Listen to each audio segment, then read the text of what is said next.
Hello guys आज चाहिँ म करिब 11.15 किलोमिटर हिँडेको छु होइन। अनि मेरो वक स्टार्ट चाहिँ यहाँ मेरो घरबाट भएको थियो।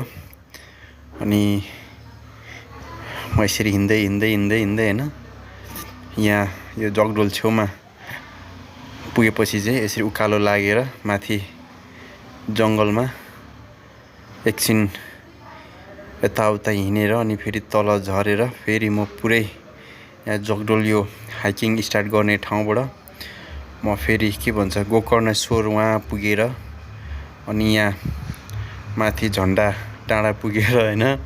अनि म ठ्याक्कै अहिले आफ्नो जहाँबाट मैले आजको वक स्टार्ट गरेको थिएँ त्यहीँ आइपुगेको छु।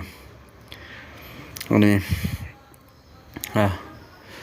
मेरो आजको टोटल ड्युरेसनमा चाहिँ मैले 2 घन्टा 24 मिनट 13 सेकेन्ड मैले हिँडेछु भने 11.15 किलोमिटर आज डिस्टेन्स थियो भने मेरो टोटल क्यालोरी चाहिँ 737 क्यालोरी चाहिँ मेरो बर्न भएको छ। स्टेपमा 16,091 छ है। अनि स्पिडमा अब त्यही भइहाल्यो। सो यही थियो ल गाइजहरू।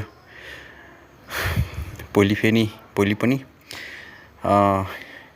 कति किलोमिटर हुन्छ हेरौँ है त। भोलि अर्कोतिर चाहिँ वक गर्ने सोच छ मेरो। So thank you.